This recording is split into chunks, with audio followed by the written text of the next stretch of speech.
Thank you, Christiana, for inviting me here to chat about the four-wood star goddess, which this year is a dominant feature in the year. And the four-wood star is very much like the force of wind. It's the messenger. It brings messages. I know many people in the West, when they hear about messengers, they immediately think about Mercury, which is an aspect of this, but the forward star encompasses much more than, quote unquote, the aspect of the planet Mercury, um, because we're dealing with energy that is ever present beyond aspects of Mercury, which the whole area of wind. Wind in a lot of the Asian traditions of health is viewed as a key part of the whole foundation of our bodies. The Indians speak about it as prana, the Chinese speak about it as chi, the Japanese as ki. So these are all like qualities of energy. For the person who carries the forward star, be it as an adult, but let me focus with the child star. So a person who has a forward child star is very much a communicator. And the sound of the voice of their parents or of teachers or friends, this is a key aspect of where they have a sense of opening to someone or where they sort of shut down their listening because the tone of the voice does not create a good experience in their being. So this is a quality with the four-wood child star. And teachers, parents, guardians, in dealing with a child who carries a four-wood child star, this is very important because they can just switch off from whatever, especially in school where the teacher talks to them in a way that is gruff or rough. It's like, I don't like that subject. I don't want to do that subject. And it all has to do with, how the forward child star child is being treated. Anyhow, so there's that aspect. Generally, though, the influence of um, I like to use example like a leaf and the wind. And so it's like the communication, whatever the stimulus is that surrounds them, that comes to them, be it a text message, be it somebody speaking to them, be it a phone call, or be it just the environment, because our environment does speak to us. It's like it touches the leaf and the leaf immediately moves. The leaf doesn't kind of reflect. It just goes with the wind. So the forward, both on the adult or on the child star, this aspect is a essential part of their personality. The other thing around that is like when we look in the world as regards personalities, global icons, Agatha Christie, who is the best-selling author in the world, I think her books somewhere around 1 billion. She's sold her book and translated in all these different languages. She carries a forward child star. William Shakespeare, his adult star is a forward. In modern life, the voices of Frank Sinatra, Aretha Franklin, Marlon Brando, Billie Holiday, they are all forward adult star individuals. And if we look at in the world of modern music, those four and media, those four names stand out. I mean, even people may not remember the film that Brando acted in, but they still remember his voice. And Yes. so this is very much thing. Sinatra, I mean, so those are some individuals, with that forward star as a dominant feature. As regards the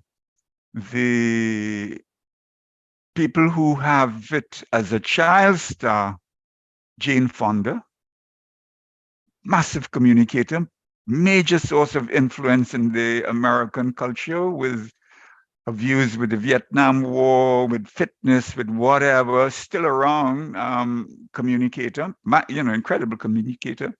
Johann Sebastian Bach's music, he's a forward child star. And that forward child star, just that music, for children, especially with learning or whatever, very supportive. So you have Nat King Cole, forward child star, Marlene Dietrich, forward child star, Lisa Minnelli, forward child star, Johnny Mathis, forward child star, Gandhi, Mahatma Gandhi, forward child star, Greta Garbo, forward child star, Julie Andrews.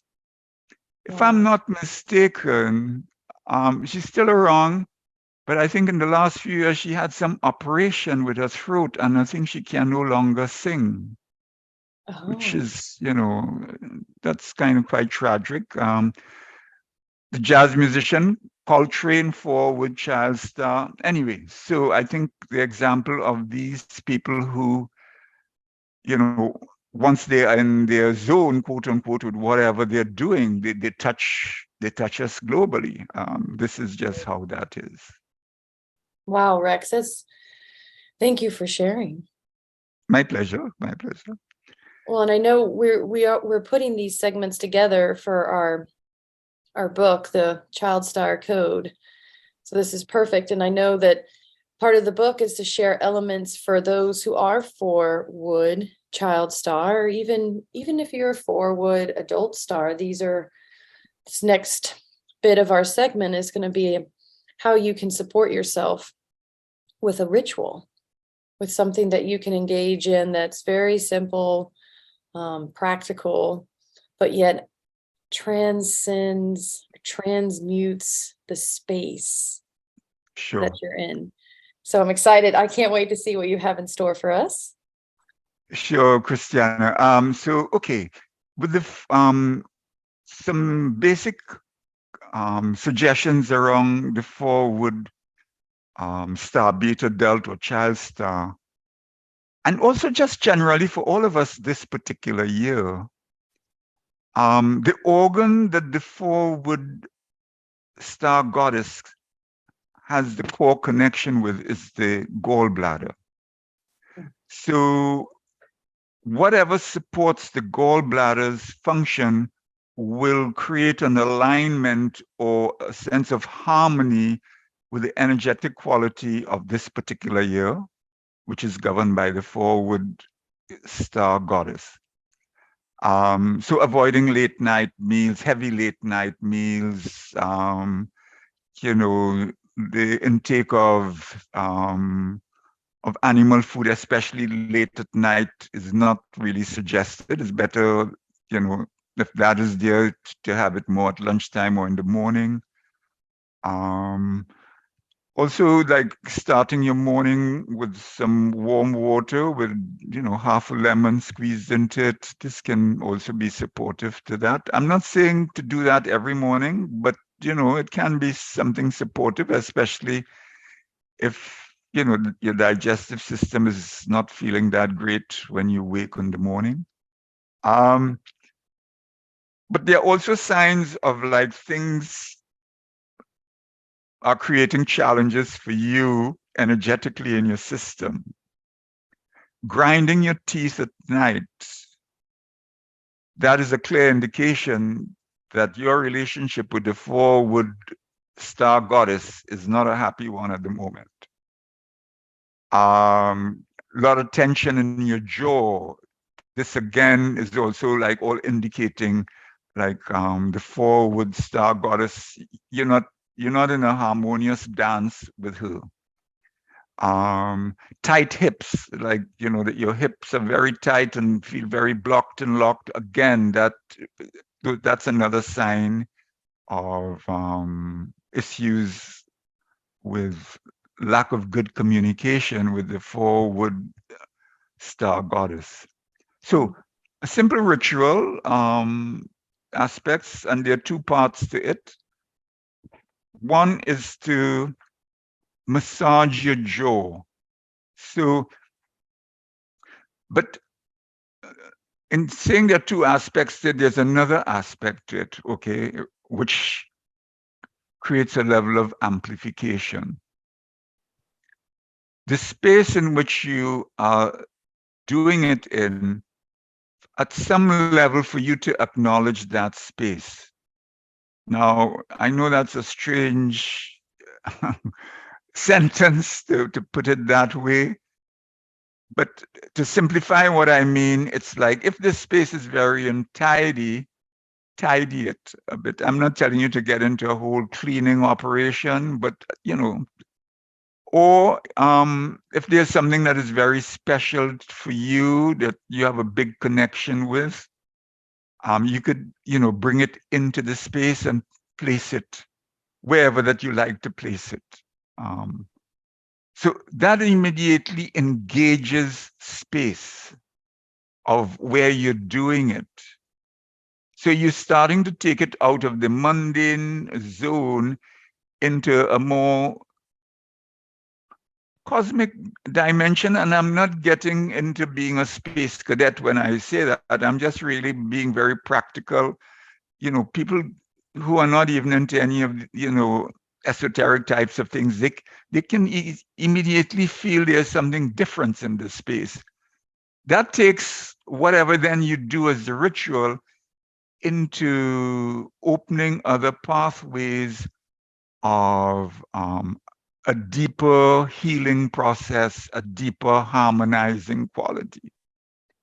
But doing what I'm about to show, anyhow, if you're doing it not, acknowledging that, you'll still get benefits. But that's another level of, really doing it from the heart rather than from the head. Doing it from the head is okay, but doing it from the heart, we just amplifies it when we start, acknowledging the space where we're doing it. So that having been said, having a sense of softness in the arches of your feet. So your feet are on the ground, both of them separate. A sense of letting go at the back of your navel, just all in your imagination, no willpower. And a sense of relaxed shoulders, softness in the palm of your hands, and then just start gently to massage your jaw. You could open your mouth slightly, just have it a bit ajar, and giving your jaw a fairly firm rub, but not hard. You're not fighting with your jaw, just easing out any tension there. Allowing the softness and the arches of your feet to be present. And that sense of spaciousness at the back of your navel to also be present. Then I'm going to be just quiet for about a minute as I do it. So, in that aspect of silence, there's also something else that kind of shifts, moves.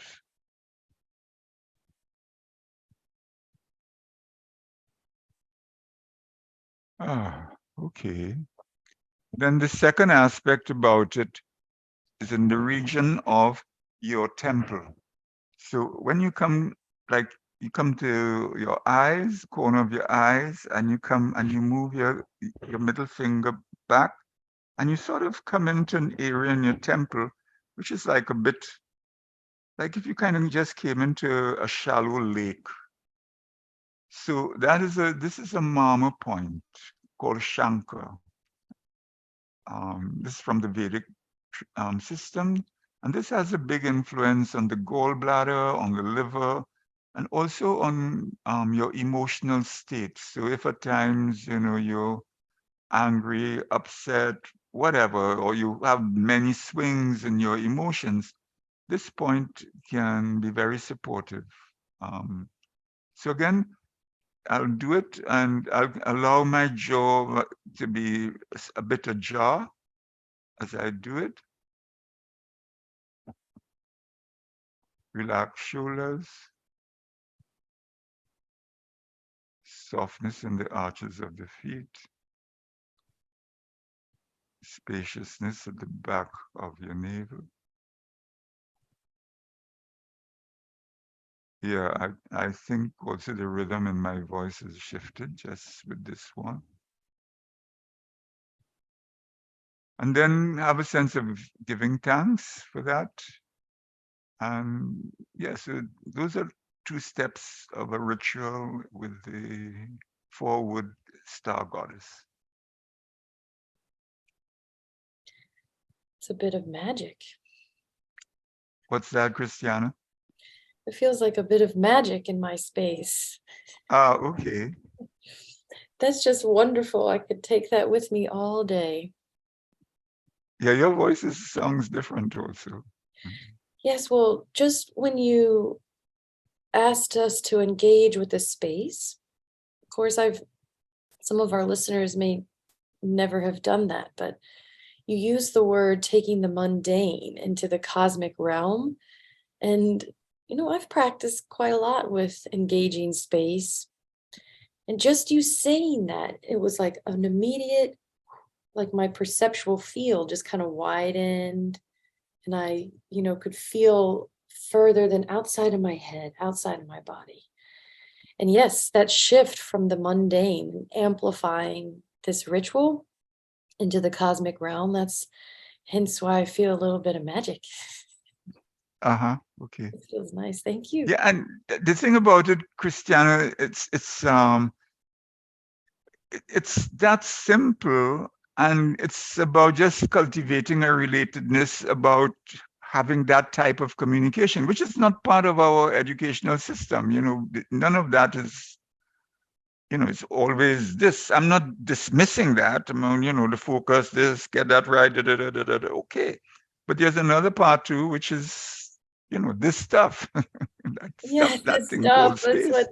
And that's why we're here to engage with this stuff, the elements, right? The elements that make up this whole space, this whole universe. That's why I so adore astrology, and this particularly the 9-star key, how it engages not only this, it correlates with the elements, but those elements move into your body. And the gallbladder is the masculine to the feminine of the liver, yes? There are many ways, I've heard it said many ways, but the gallbladder and the liver, they have a correlation, and the liver deals with the blood, and the gallbladder deals with bile and the digestion and all of that. And, it's on the right side, and, the whole thing with the hip and all with the side of the body, and because the meridian runs all up, all along the side. So in a way, which is really about, in our life, we're really about, we're looking this way, the front, and we are aware that there's a back, although we are not conscious of it. But either side, it's really like what starts to come into the conversation is the decision. And if one has a practice, be it a dancer, be it a martial arts, be it a sports person, you would have cultivated a way with your body to interact with those changes. And so it's an instinctive decision that that then just happens. But in everyday life, for most of us, this side and that side, it's like, should I? Or should I? It's a bit indecisive. And the gallbladder is involved with this aspect. But when the gallbladder is happy, the digestive system is also happy. Right. And your brain function is much easier because, to speak about the 5-element system, gallbladder is part of the wood energetic system in the body with spring, and wood governs earth. Wood digs into the earth. So, the spleen and the stomach they have a control over it. So when that is happening, and then your thinking is clearer.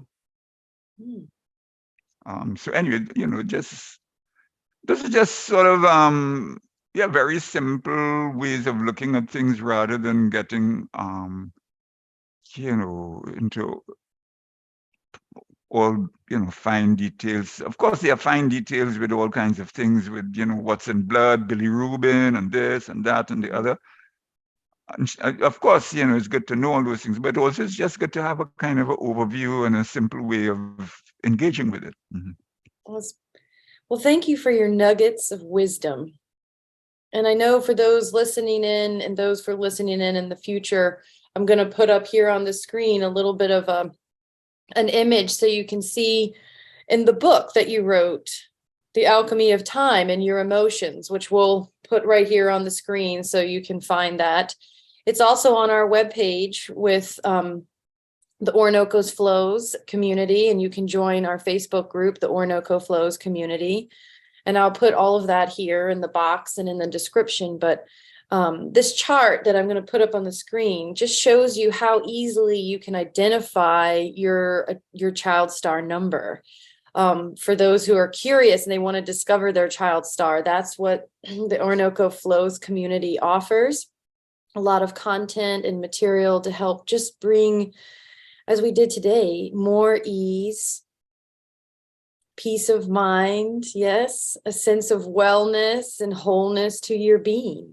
So thank you for your time today, everyone, and hopefully you could see the screen that I put up. And this is you can get this easily. It's a downloadable book right off of our webpage from Rex's website, where he has the book. It's digital, so you can download it, easy access. Thank you. Before we leave, there's one last thing that I didn't mention as regards. So what is like a virtuous action that somebody who carries like the 4-wood child star, what is a virtuous action that they can do that in a way develops a deeper relatedness or opens up more pathways with their relationship with the 4-wood star goddess? Write whatever is your passion in life, write about it. And also when dreams occur, write about it. And also it's wonderful doing a journal. It's not like necessarily every day, but in some periods, these would all be virtuous actions that will facilitate an easier and smoother relatedness with the 4-wood star goddess. Oh yes, your soul's purpose, or your soul's kind of significance. Yes.